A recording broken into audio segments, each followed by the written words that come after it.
Abuya ngomongnya begini, wakil talqin kalau bisa ada orang minta jam berapapun terima. Kenapa? Karena bisa jadi dia ada kebutuhan. Yang kedua apa? Karena ketika ada orang yang minta talqin, bisa jadi yang ditalqin nanti lebih cepat sampai dibandingin yang lebih cepat sampai. Nah kalau sampai gara-gara apa? Gara-gara datang. Bagaimana mau sampai kalau nggak datang?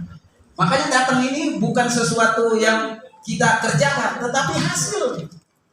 Kita datang ke Allah, lagi sujud, datang ke Allah itu asli. Dan itu juga hasil. Hasil dari mana? Sujud. Dari sholat. Sholat hasil dari mana? Dari wudhu. Karena nggak mungkin orang sholat kalau nggak punya wudhu. Dan ini pola pikir kita harus menyatukan apa yang dari Abah mau sampaikan. Ja'a ini bukan cuma ajal, karena ajal itu artinya waktu. Ketika kita sudah punya zikir ini, kita sudah tidak mengejar waktu, karena waktu tanpa dikejar pun pasti akan terus lewat. Datang terus lewat. Tinggal kita bagaimana memanfaatkannya dengan punya ada ini. Makanya ketika ja'a, beruntung orang yang datangnya punya bekal. Wa inna khairaz zadid taqwa. Sepaling bagus bekal adalah takwa. Takwa yang mana? Orang-orang takwa Batak sama Jawa ya capek jelasinnya begitu. Karena yang aslinya takwa yang ini, datangnya ini adalah muraqabah, merasa diperhatikan oleh Allah. Ketika sudah ada yang dalam pekerjaan kita selalu diawasi oleh Allah. Lalu yang kedua apa? Mimnya mau izoh. Mau izoh artinya orang menjadi lembut hatinya ketika mendengarkan atau mendapat sesuatu. Ini juga hasil. Kalau ada orang yang zikir tetapi masih keras, berarti dia punya batu hatinya, kekerasan hatinya sama seperti intan. Gitu. Kalau intan mau dihancurin pakai apa? Pakai alat, gerindanya khusus. Kalau besi pakai apa tuh yang pakai bergerak tuh? Khusus. Kalau baju mah enak, tinggal dilecek jadi, disobek bisa. Coba intan berlian atau emas, mau dihancurinnya pakai berapa derajat? Coba badan kita kalau ditaruh aja sebentar, gak usah pakai kompor, pakai korek aja yang kecil, panas nggak? Panas. Cepet lancur nggak? Tapi emas coba. Makanya hasil ini juga lanjutan tadi, datang berusaha, semakin hatinya keras berarti semakin harus banyak dan semakin lama prosesnya. Tetapi jangan salah, semakin lama prosesnya berarti hasilnya juga akan semakin bagus. Karena kalau ada orang yang hatinya begitu keras, dia zikirnya lama, dia zikirnya banyak, berarti dia sebenarnya punya zat kandungan seperti emas. Cuman karena lama di prosesnya, nggak sabar, jadilah cuman jadi kotoran emas. Emas bisa jadi mahal karena udah apa? Udah bentuknya 99,99. Tapi kalau emas bentuknya batu, laku gak? Makanya orang yang di Gunung Tongkorno sono, bukan dia cuman nyari emas batunya doang dikarungin langsung dijual karungnya, enggak. Habis dia kumpulin tuh berkarung-karung, diproses dulu, baru ada hasilnya, dipanasin, dibakar pakai air raksa, diperes, baru jadi emas, baru laku jadi. Kita tuh begitu, mau izoh tuh begitu, saking harus jadi lembutnya, nanti akan jadi lebih mulia dibandingkan emas. Lalu yang berikutnya al-alif adalah al-adab. Adab bahasa Arab ada bayu adibu artinya memperbagus. Emas meskipun batangan mahal nggak? Mahal. Pantes kagak kalau ditaruh di leher jadi kalung? Gak? Oh. Iya. Emas masih batangan ditaruh di tangan, di cincin begitu, diikat langsung pakai karet, kagak bagus. Dibentuk lagi Sama, kalau mau jadi bagus, kita ini harus diukir dulu. Ngukirnya pakai ini. Ini alat paling tajam untuk membaguskan hati. Karena kalau mau ngemotong emas, ngukir emas pakai ini nggak bisa, diliatin doang. Bisa kok? Nggak bisa juga. Jangankan emas, ada nasi di piring, ada kue di piring, kita jikir kopi doang, lihat kenyang begitu bisa? Kagak bisa. Harus disuap. Sama zikir juga dari guru. Zikir kopi nggak boleh disuarain. Zikir jahar harus dengan suara yang keras, harus dengan gerakan yang kencang. Kalau nggak begitu, sama kayak tadi, ngarepin makanan diliatin perut kenyang. Kalau begitu mah nggak usah puasa. Iya, depan tukang nasi padang aja begitu enak, nggak lapar-lapar. Lalu yang berikutnya apa? Ad-dakwah. Dakwah ini artinya ngajak, nyeru. Emang apa kerjaannya nyeru? Dari la ilaha illallah. Kita ini mengajak kepada diri kita. Pagi udah, ayo siang zikir lagi. Jadi bukan ngajak orang. La ilaha illallah ini mengajak diri kita, mengajak ruh kita untuk selalu pulang kepada Allah. Jadi jangan bilang kita la ilaha illallah. No, lihat dong tetangga gua, lo lagi galak lo sama gua lagi la ilaha illallah nih. Kagak, bukan begitu. Tetapi mengajak diri kita, ayo la ilaha illallah ini adalah makanan paling enak, madu paling manis, kopi kalau saya doyannya pahit paling pahit. Begitu. Saya doyan. Kalau ada orang yang sukanya kopi pahit makin enak. Sama, ada orang hobi makan apa, itu begitu la ilaha illallah. Ayo sekarang makan ini, enak. Besok makan lagi, jangan lupa. Karena kalau ada yang menganggap la ilaha illallah ini adalah makanan terenak, Allah akan menyiapkan untuknya tempat yang paling enak juga. Saya kenapa menyebut la ilaha illallah ini makanan? Karena kita disuruh untuk selalu mengucap la ilaha illallah. Mulut ini pekerjaannya selain ngomong ngapain? Makan. Makanya kalau mau enak jangan cuma ngucapin doang. Anggaplah la ilaha illallah seperti makanan favorit. Makan. Kita penonton apa tuh?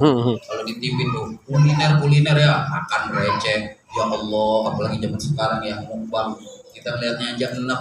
Ini coba kalau mukbangnya la ilaha illallah tuh gitu. Wow. Sebenarnya kita lagi mukbang setiap hari itu. Tahun baru mukbang. Mantap banget. Lalu yang berikutnya apa? Al-alif al-athar yang tadi saya sebutkan. Ada yang berikutnya adalah lam Allahu. Abah menyebut Allahu 2 kali Pak. Dalam kitab Fadhailus Syuhur. Coba diperiksa. Nanti di bulan Zulqa'dah itu disebut lagi Allahu. Lahu artinya lalai. Emang lalainya apa sih? Lupa, bukan. Kalau goplah kita apa? Harusnya makan, telat makan. Ini mah bukan. Gara-gara ada yang lewat, ada tamu, lagi ada piring kita lagi makan, ada tamu, sampai 2 jam kagak kepegang makanannya. Lupa makan itu lahun namanya. Sesuatu yang melupakan asli pekerjaan kita gara-gara ada gangguan, itu pekerjaan yang aslinya jadi ketinggalan, tidak dikerjain. Kalau lalai, goplah, berbeda. Emang kita kagak kepikiran. Makanya kalimat goplah seperti kalimat goibah, hilang.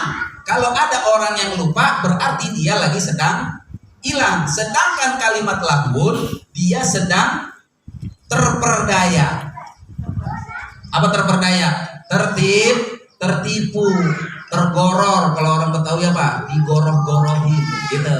Jadi kalimat lahun artinya kita dibikin lupa. Emang apaan? Dunia yang bikin lupa. Makanya disebut dunia yang pertama apa? Aulad, anak. Lalu apa? Harta. Jadi yang bikin suka lupa adalah karena anak, karena lupa. Apa? Karena harta. Sibuk ngurusin anak, harusnya ada kewajiban-kewajiban sholat, lupa. Harta keenakan, sampai lupa. Bulan puasa, punya kesempatan bayar zakat 30 hari itu waktu buat bayar zakat. Pas sampai malam takbiran, udah rapi, pengen pulang kampung nyari duitnya capek, lupa. Pas habis Idul Fitri baru inget, ya Allah belum bayar zakat. Jadi lupa juga. Ingat nih, sesuatu yang sebenarnya sepele kecil, tetapi karena teralihkan. Berikutnya apa? As-sabit. Sabit juga adalah hasil. Apa itu sabit? Tetap. Kalau orang Betawi nyebutnya apa? Tetap. Yusabbitullahu bil qauli sabit. Allah sudah menetapkan la ilaha illallah di dalam hati kita lewat Syekh Mursyid. Makanya kalimat sabit ini khusus hanya untuk orang yang sudah ditalkin saja. Kalau enggak ditalkin nggak bisa sabit. Sama kayak tadi, emas itu kalau mau bentuknya batangan harus ditaruh di dalam cetakan. Makanya kita ini sebenarnya lagi dicetak. Mau bentuk apa? Dicetak. Kalau dicetak naruhnya udah dilemparin aja. Panas, ditaruh di ubi trek. Sama kayak bapak ibu kalau masak telur ceplok, ditaruh dalam penggorengan, dilempar aja begitu. Kira-kira apa terjadi? Bentuknya Bleber. macam-macam. Tetapi kalau zaman sekarang ada tuh orang rajin-rajin banget pakai rotinya dipakai bulat, dibikin bintang, ya jadinya bulat, jadinya bintang. Begitu kita juga sama, sebenarnya lagi dibentuk. Makanya zikir ini sebagai hasilnya adalah kita menjadi orang yang terbentuk. Mana bentuknya? Takwa itu sudah tidak lagi mencari kenikmatan dunia selain dari apa yang sudah Allah perintahkan dan Allah larang. Terakhir apa? Tujuan ini aneh ketika saya bilang di bulan Jumadil Tsaniyah adalah hasil. Kenapa Abah menyebut dengan kalimat enggak. Sebenarnya kalimat Abah mengutip tentang bagaimana iblis enggan untuk sujud kepada Nabi Adam. Lalu dari ketidakmauannya dia untuk sujud ini, iblis itu baru dikasih nama iblis. Kenapa? Karena iblis itu dapat nama ketika dia mau sujud lagi sebenarnya ke Nabi Adam, tapi sudah tidak ada kesempatan kedua. Karena kalau iblis dikasih kesempatan kedua, maka dia pasti mau. Udah dikasih penjelasan, karena sudah tidak ada kesempatan kedua. Jadilah iblis. Apa sih iblis? Orang yang udah nyesel, waktunya lewat. Makanya sama. Kalau kita ikhwan lagi ajan kayaknya belum berdiri gitu, udah hayyalah sholat, rasanya kayak gimana? Atau sebenarnya udah ajan tapi belum ada di tempat sholat, rasanya gimana? Gitu ya. Sholatnya kalau sama ikhwan sih enak di tempat umum. Ya. Kita biasanya habis ajan langsung sholat sunnah. Habis sholat sunnah ngapain? Langsung komat. Ini mah habis sholat sunnah nunggu. Rasanya gimana itu? Enggan banget gitu, ogah banget. Sebenarnya kita dibentuk ogahnya gitu, biar ada rasa itu. Sama seperti iblis, kalau dikasih kesempatan untuk baik, sebenarnya dia akan berbuat baik. Makanya arti dari iblis itu nyesel. Kita jangan sampai punya sifat penyesal. Makanya Abah bilang, tidak ada kita mah waktu untuk nyesel. Kenapa? Karena kita setiap waktu kita, pekerjaan kita ada ininya. Asli. Makanya orang yang punya ini jangan ada penyesalan. Aduh, coba begini, hasilnya kan segini doang. Jangan dihitung hasil yang ada di dunianya. Tetapi lihat ininya ada nggak lagi kita ngerjain. Meskipun proyek 1M-nya gagal, selama prosesnya begitu ada ininya. Beruntung. Jadi jangan anggap ada hasilnya duitnya gede itu untung, salah. Kalau yang disebut untung adalah ketika ada Karena saya mau nanya, Bapak Ibu kalau punya zikir hobi dibayarin 10M mau kagak? Ditukar gitu. Yang ngomong iblis, ayo lo gak usah zikir, gue bayarin, dikasih dunia segede-gedenya. Karena itulah di budaya iblis kayak gitu. Kenapa? Udah pertama kali dicontohin Nabi Adam begitu. Adam, makan tuh buah. Emang sebenarnya Tuhan lu nggak mau lu biar di sorga kalau makan tuh buah lu sebenarnya terkekal gitu. Dibujuk-bujuk. Makanya kalau punya ini jangan sampai lepas karena ini lebih mahal, karena untuk mencetak ini ongkosnya tidak murah. Tanya tuh kayak Ma'ruf yang punya cincinnya, katingannya mantep banget. Mana. Sekali cutting berapa itu? Iya. Mahal. Makanya ini proses mahal. Zikir ini kelihatannya mahal. Makanya kemarin Aud bilangnya begini, zikir ini kesannya dibikin murah sama Abah, tapi udah murah aja banyak yang enggak mau. Karena kelihatannya surga murah.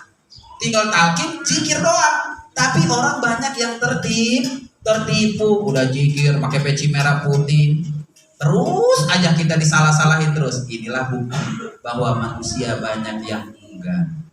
Dan kita bukan termasuk orang yang enggan, ogahan. Alhamdulillah, semoga selalu dalam lindungan Allah, mendapatkan taufik dan hidayahnya. Hadanallahu wa iyyakum ajma'in. Wallahu muwaffiq. Assalamualaikum warahmatullahi wabarakatuh. Salam.